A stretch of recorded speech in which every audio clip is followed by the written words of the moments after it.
আসসালামু আলাইকুম ভিউয়ার্স, কেমন আছেন সবাই? আশা করি সকলে বেশ ভালোই আছেন। তো অনেক রিকোয়েস্টের পরে আজকে আমরা পাওয়ার পয়েন্টের টিউটোরিয়াল শুরু করতে যাচ্ছি। তো আমরা এইগুলা পার্ট পার্ট আকারে করব বিগিনারদের জন্য, যে পার্ট 1, পার্ট 2, পার্ট 3 এরকম ভাবে, এবং পরবর্তীতে আমাদের বিগিনার লেভেল কমপ্লিট হয়ে গেলে আমরা বাই ডিফল্ট এক একটা অপশন কিভাবে কাজ করে এটা নিয়ে কথা বলবো, ঠিক আছে?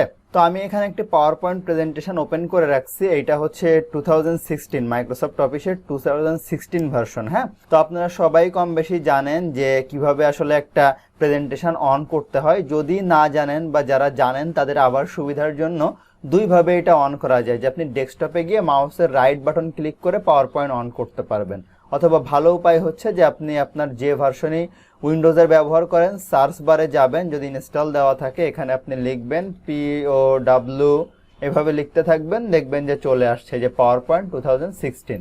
আমি যদি এটার উপরে ক্লিক করি, ক্লিক করার পরে 2016 আবার বেশ স্টাইল করে আসে। তো ব্ল্যাঙ্ক প্রেজেন্টেশনে যদি আপনি ক্লিক করেন তাহলে এরকম একটা ব্ল্যাঙ্ক প্রেজেন্টেশন ওপেন হয়ে যাবে, ঠিক আছে? আচ্ছা, তো আমি এইটা মিনিমাইজ করে রাখছি, আমি এইটা নিয়েই দেখাই। তো দেখেন আমি এখানে জাস্ট একটা সিম্পল প্রেজেন্টেশন ওপেন করছি, একটা ফাইল, জাস্ট একটা দুইটা ছবি নিয়ে এসে আমি একটা ওয়েবসাইট লিখে রাখছি। এটা আমার ওয়েবসাইট অ্যাড্রেস, এখানে আপনারা অবশ্যই ভিজিট করবেন। আমি 3টা স্লাইড আনছি, আমি এই স্লাইডগুলো ডিলিট করে যাচ্ছি। জেনারেল অবস্থায় আপনি যখন অন করবেন তখন একটা ব্ল্যাঙ্ক স্লাইড পাবেন, কেমন সেটা আমি আপনাদেরকে দেখাই দিই। এই টাইপের একটা ব্ল্যাঙ্ক স্লাইড থাকবে, ঠিক আছে? তো আমরা এখন এই যে জিনিসগুলো আছে, প্রথমে এই বারগুলা সম্পর্কে পরিচিতি লাভ করব, কেননা চাকরির পরীক্ষা অনেক সময় জিজ্ঞেস করা হয়, বলেন তো এটা কি বার বা এটা কি বার, বিগিনার লেভেলে যদি আপনি থাকেন, ঠিক আছে? আবার অনেক ক্ষেত্রে কাজ দেখতে চাওয়া হয়। হ্যাঁ, তো যদি আমাদেরকে বারের কথা বলা হয় তাহলে আমরা মাইক্রোসফট ওয়ার্ডে যারা টিউটোরিয়ালটা দেখছিলেন তারা হয়তো দেখে থাকবেন যে মাইক্রোসফট ওয়ার্ডে কি কি বার আছে। এখানেও একই টাইপের মোটামুটি নাম। এই যে উপরে প্রেজেন্টেশন 1 লেখা আছে এটাকে বলা হচ্ছে টাইটেল বার, ঠিক আছে? এরপরে এই যে স্লাইড 1 অফ 2 এটাকে বলা হচ্ছে স্ট্যাটাস বার। একদম উপরের বারটা, নিচের বারটা আমরা নাম শুনলাম। এরপরে দেখেন এই জায়গায় কিছু জিনিস আছে, এটা হচ্ছে এই যে ভিউ বার, আপনি কিভাবে আসলে ভিউ করতে চান। হ্যাঁ, এরকম আলাদা আলাদা। এরপরে এটা হচ্ছে স্লাইড শো, আর এই যে এখানে জুম ইন জুম আউট আছে, আপনি চাইলে এটাকে জুম ইন জুম আউট করে নিতে পারেন আপনার পছন্দ অনুযায়ী, ঠিক আছে? আচ্ছা, আর এরপরে এই পাশে যেটা, এটা হচ্ছে স্ক্রল বার, আপনি যে উপরে নিচে করবেন যতগুলো স্লাইড আছে। এরপরে হচ্ছে এইটাকে বলা হয় আউটলাইন অন স্লাইডস, এখানে স্লাইডগুলো থাকবে 1 2 3 4 এই আকারে। হ্যাঁ, এরপরে দেখেন এই উপরে যে জিনিসগুলো আছে, আমি যদি এই ফাইলের উপরে ক্লিক করি তাহলে দেখেন এই যে সেভ অ্যাজ, ওপেন, হ্যাঁ, এই যে জিনিসগুলো এগুলা কাজ করতেছে। এটা হচ্ছে ফাইল বা অফিস বারও বলা যাইতে পারে। উপরে যে জিনিসগুলো আছে দেখেন সেভ, আনডু, হ্যাঁ, এগুলাকে বলা হয় কুইক অ্যাক্সেস টুলবার। এই যে এখানে লেখা আছে কুইক অ্যাক্সেস টুলবার, ঠিক আছে? এখান থেকে আপনি অ্যাডও করতে পারবেন। হ্যাঁ, এরপরে এই যে জিনিসগুলো আছে এগুলাকে বলা হচ্ছে মেনু বার। এই যে ইনসার্ট, ডিজাইন, ট্রানজিশন, হ্যাঁ, এগুলা হচ্ছে মেনু বার। আর এই যে এক একটা মেনু বারের আন্ডারে যে জিনিসগুলো আছে এটাকে রিবন বলা হয় অথবা টুলবার বলা হচ্ছে, যেহেতু আপনি এখান থেকে বিভিন্ন টুল এনে এনে কাজ করতে পারবেন, ঠিক আছে? আর এইগুলা তো হচ্ছে আপনি ক্লোজ করবেন, এটা হচ্ছে ছোট করবেন, এটা মিনিমাইজ করবেন, ঠিক আছে? এরপরে হচ্ছে এটা রিবন ডিসপ্লে অপশন, এটা আমাদের এই মুহূর্তে লাগতেছে না।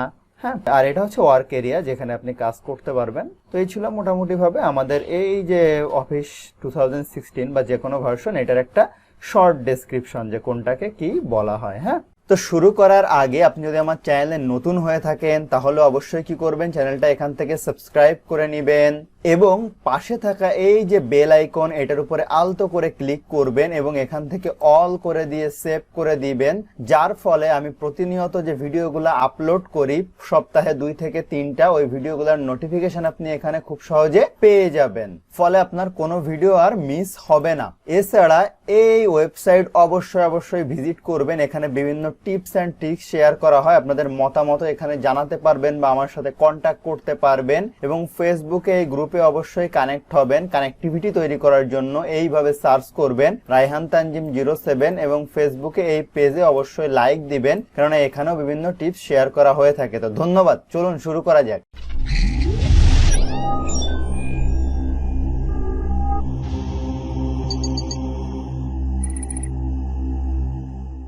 Welcome back. তো আমরা এখন কথা বলবো মোটামুটি ভাবে যে এখানে আসলে কিভাবে একটা স্লাইড আনতে হয় বা এই যে হোমের আন্ডারে এই জিনিসগুলা কিভাবে কাজ করে, এইগুলা কিছু কিছু নিয়ে আমরা কথা বলবো। ভিডিওর ডিউরেশন খুব বেশি বড় করব না, মোটামুটি একটা রিজনেবল ডিউরেশনের ভিতরে রাখবো। হ্যাঁ, তো আমরা যদি ফাইল নিয়ে প্রথমে কথা বলি, ফাইলের পরে দেখেন যে নিউ, ওপেন। হ্যাঁ, নিউ মানে হচ্ছে আপনি একটি, যদি আমরা নিউ এর উপরে ক্লিক করি, নিউ প্রেজেন্টেশন এখানে ওপেন করা যাবে। ওপেন হচ্ছে যদি আপনার কোনো প্রেজেন্টেশন সেভ করা থাকে তাহলে ওইটা ওপেন করার জন্য। সেভ আপনারা জানেন যে বরাবরের মতো কোনো ফাইলকে যদি আপনি সেভ করতে চান, যদি আমি এটার উপরে সেভ ক্লিক করি, করার পর আপনি কোথায় করতে চান, ধরেন আমি ডেস্কটপে করতে চাই, এখানে একটা নাম দিবেন। হ্যাঁ, প্রেজেন্টেশন 1 লিখলাম, পাওয়ার পয়েন্ট প্রেজেন্টেশন আকারে এটা পিপিটি ফরম্যাটে সেভ হবে। হ্যাঁ, পিপিটি। আচ্ছা, এরপর হচ্ছে পাওয়ার পয়েন্ট 97 to 2013 আছে, যদি আপনারা পুরাতন ভার্সনের জন্য এটা করতে চান সেক্ষেত্রে এটা করবেন। তো পাওয়ার পয়েন্ট প্রেজেন্টেশন আকারে আপনি যদি সেভ করে দেন, এটা ডেস্কটপে সেভ হয়ে যাচ্ছে। হ্যাঁ, এরপরে আছে দেখেন সেভ অ্যাজ, যদি আপনি একটা ফাইলকে এডিট করেন, আগের ভার্সনটা রাখতে চান, পরের ভার্সনও রাখতে চান, সেক্ষেত্রে সেভ অ্যাজ। আর প্রিন্ট তো জানেন যে কোনো ফাইলকে প্রিন্ট করার জন্য। হ্যাঁ, শেয়ার, এক্সপোর্ট, ক্লোজ। হ্যাঁ, শেয়ার লাগতেছে না, ক্লোজ মানে হচ্ছে এটা ক্লোজ করে দেওয়ার জন্য। বাকিগুলো আমরা আস্তে আস্তে দেখবো, আপাতত এইগুলো হলে আমাদের কাজ চলে যাবে। তো দেখেন, যদি আমি এখানে ধরেন অন করার পরে বাই ডিফল্ট এরকম একটা প্রেজেন্টেশন থাকবে। আপনি একটা নতুন স্লাইড আনতে চাইলে এটার উপরে রাইট বাটন ক্লিক করে এই যে নিউ স্লাইড করতে পারেন, বা এখান থেকেও নিউ স্লাইডে ক্লিক করতে পারেন। তো এই যে একটা নিউ স্লাইড আনলেন, এই নিউ স্লাইডের স্টাইল কেমন হবে, এখান থেকে আবার এই যে বিভিন্ন স্টাইল করা যায়। ঠিক আছে, আপনি চাইলে এরকম যে পিকচার স্টাইল এইভাবে করা গেল। হ্যাঁ, এরপর হচ্ছে কাট, কপি, পেস্ট। তো আপনারা তো কাট, কপি, পেস্ট আসলে কিভাবে কাজ করে এটা ভালোভাবেই জানেন। কাট হচ্ছে কোনো লেখাকে যদি এখানে যে কিছু একটা লিখলেন, ঠিক আছে, লিখলাম যে মাই নেম ইজ তানজিম, এটা যদি আপনি কন্ট্রোল এ প্রেস করলেন, করে টোটালটা সিলেক্ট করে কন্ট্রোল এক্স দিলে এটা কাট হয়ে গেল, এখানে নিয়ে এসে ধরেন আপনি পেস্ট করলেন। ঠিক আছে, এরপরে হচ্ছে যে কপি হচ্ছে এখানেও থাকবে, এখানেও থাকবে। আর পেস্ট তো বুঝলেন যে আমি এই জায়গা থেকে এনে এখানে পেস্ট করলাম। ফরম্যাট পেইন্টার হচ্ছে এক জায়গার ফরম্যাট আর এক জায়গায় পেইন্ট করার জন্য, এটা আমরা একটু পরে দেখবো। হ্যাঁ, তো নিউ স্লাইডও আমরা দেখে ফেলছি। লেআউটে যদি আমরা যাই, তো এই যে লেআউটে আমরা দেখছিলাম যে আমি আসলে কি টাইপের স্লাইড নিতে চাই, ওইটাই একটু আগে আমরা যে নিউ স্লাইড থেকে এটা দেখে ফেলছি। রিসেট। হ্যাঁ, তো কোনো জিনিসকে রিসেট করে ফেলার জন্য যদি আপনি এইটাকে একটু এরকম স্টাইল করেন, এরকম স্টাইল করেন, এরপরে যদি রিসেটে ক্লিক করেন, দেখেন একদম আগের অবস্থানে চলে গেছে।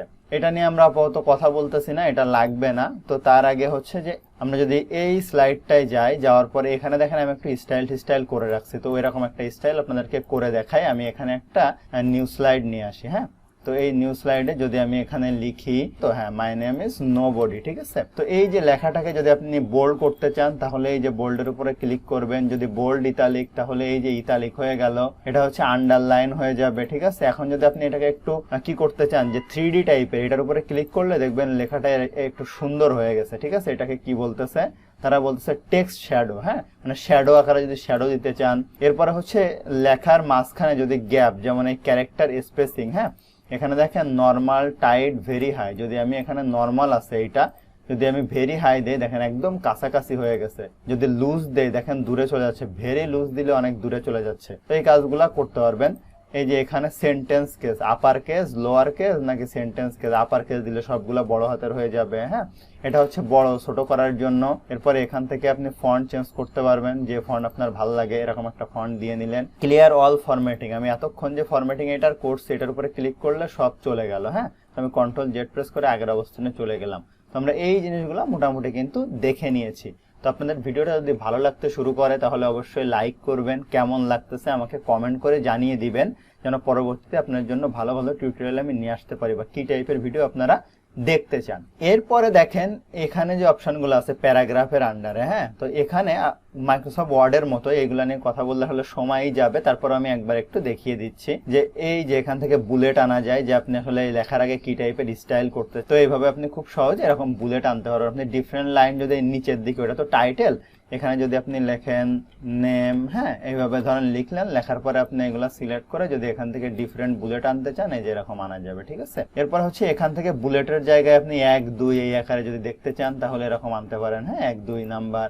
এরপরে হচ্ছে যে এই যে অপশনগুলো আছে, আপনি লেখাটা কোথায় দেখতে চান, মাঝ বরাবর, ডাইনে, একদম এরকম সোজাসুজি, এই বাম পাশে, এইরকম অপশনগুলা। এরপরে এখানে দেখেন 1 কলাম, 2 কলাম, কিভাবে লেখা দেখতে চান, এই অপশনগুলো আছে। এরপরে হচ্ছে দুইটা লেখার মাঝখানে কতটা গ্যাপ থাকবে, ধরেন এই যে লেখাগুলা, এটার মাঝখানে অনেক বেশি গ্যাপ, অল্প গ্যাপ, হালকা গ্যাপ, মানে এই গ্যাপগুলা কিভাবে কাজ করে এটা এখান থেকে করা যাবে। এরপরে দেখেন টেক্সট ডিউরেশন, এই লেখাগুলো আসলে কেমন হবে। ধরেন এই লাইনটা, এই লেখাটা আসলে আপনি দেখেন রোটেট অল টেক্সট 90 ডিগ্রি, এরপরে হচ্ছে দেখেন এই একটা style rotate all text 270 degree, অর্থাৎ আপনার ইচ্ছা মতো বা মোর অপশনে গিয়ে আপনার ইচ্ছা মতো ফরম্যাট আপনি করে নিতে পারবেন। অ্যালাইন টেক্সট, হ্যাঁ আপনি দেখেন মিডলে রাখবেন একটা স্লাইডের, বটমে রাখবেন নাকি টপে রাখবেন। এরপরে কনভার্ট টু স্মার্ট আর্ট, এই যে জিনিসগুলো আছে এগুলার কাজ একটু জটিল, আমরা পরবর্তীতে এগুলা নিয়ে কথা বলবো, ঠিক আছে। দেখেন এটার উপরে ক্লিক করলে কিভাবে দেখাচ্ছে, এটার উপরে কিভাবে দেখাচ্ছে। হ্যাঁ, এরপরে যে জিনিসটা আছে সেটা হচ্ছে এই যে বিভিন্ন রকম শেপ নেওয়া যায়। আপনার যদি এই লেখাগুলোর ভিতরে কোনো শেপ এরকম আনতে চান তাহলে এটার উপরে যদি আবার ক্লিক করেন তাহলে দেখেন এই যে ফরম্যাট নামে একটা অপশন ওপেন হয়েছে, এটা আপনি কি ফিল করতে চান, হ্যাঁ বা আপনি লেখা আসলে এর ভিতরে কিভাবে লিখবেন, RAYSN রায়হান লিখলেন, লেখার পরে আপনি বিভিন্ন রকম চাইলে এটা শ্যাডো দিতে পারেন। হ্যাঁ, এই যে বিভিন্ন রকম শ্যাডো, সুন্দর সুন্দর শ্যাডো এখান থেকে দেওয়া যাবে। এই যে আমরা টেক্সট ফরম্যাটিং নিয়ে পরে কথা বলবো। তো আবার আমি এখানে হোমে চলে গেলাম, যাওয়ার পরে অ্যারেঞ্জ, হ্যাঁ এটা আপাতত লাগতেছে না। অবশ্যই যে রোটেটিং, বিভিন্ন রকম রোটেটিং আপনি আসলে কত ডিগ্রিতে রোট করতে চান এটা আসলে এখান থেকে দেখা যাবে। এরপর হচ্ছে কুইক স্টাইল, এই যে আমি যে স্টাইল নিয়ে কথা বলতেছিলাম, হ্যাঁ যে এটা আপনি কি টাইপের স্টাইল দিবেন, বিভিন্ন রকম স্টাইল আপনারা যে দিয়ে দিয়ে দেখবেন। এরপরে শেপ ফিল, কোন একটা শেপ ধরেন এই যে শেপটা, এটা আসলে কি ফিল হবে, দেখেন কি কালারের বিভিন্ন রকম কালার এখান থেকে চেঞ্জ করা যাবে। শেপ আউটলাইন, এই যে একটা শেপ, এটার আউটলাইন আসলে কেমন হবে, কারণ এই যে আমি এই কালারের আউটলাইন দিলে দেখেন যে চারপাশের আউটলাইন চেঞ্জ হয়ে গেছে। শেপ ইফেক্ট, এই ইফেক্টটা, শেপের ইফেক্টটা কেমন হবে, এটা যদি আমি এরকম কি দেই 3D টাইপের দেই এরকম, হ্যাঁ তাহলে দেখেন এই যে এর ভিতরে লেখা কিরকম স্টাইলিশ হয়ে গেছে। এরপরে ফাইন্ড, কোনো লেখাকে খুঁজে বের করতে আপনি ফাইন্ড ইউজ করবেন। রিপ্লেস, ওই লেখাকে রিপ্লেস করতে। আর সিলেক্ট হচ্ছে আপনি যে কন্ট্রোল এ প্রেস করে যে সবকিছু সিলেক্ট করলেন এই জিনিসগুলা। আর এই ফরম্যাট যদি একটা ডিলিট করতে চান, ধরেন আমার এটা লাগতেছে না, এটার উপরে এই যে এই অবস্থায় এখানে এই যে এখন যদি ক্লিক করার পরে আমি ডিলিট প্রেস করি এটা চলে গেল, এটার উপরে ক্লিক করে ডিলিট দিলে চলে গেল, এটার উপরে দিয়ে ডিলিট দিলে চলে গেল, এইভাবে আপনি সরিয়ে নিতে পারবেন। তো আশা করি মোটামুটি একটা ধারণা আপনাদের পাওয়ার পয়েন্ট সম্পর্কে হয়ে গেছে। কিন্তু আসলে পাওয়ার পয়েন্ট দিয়ে কি করে এটা কিন্তু আমরা বলি নাই। পাওয়ার পয়েন্ট দিয়ে হচ্ছে বিভিন্ন রকম প্রেজেন্টেশন তৈরি করে, আপনার অফিসে দেখবেন বা বিভিন্ন চাকরির পরীক্ষায় অথবা বিভিন্ন কোম্পানির যখন কোনো কোম্পানির সাথে ডিল করতে যায় তখন পাওয়ার পয়েন্ট প্রেজেন্টেশন তৈরি করে নিয়ে আসে। তো আশা করি ভিডিওটা আপনারা বুঝতে পারছেন। তো ধন্যবাদ ভিডিওটা মনোযোগ দিয়ে দেখার জন্য। সামনে আসছে নতুন কিছু, ততদিন সবাই ভালোই থাকুন।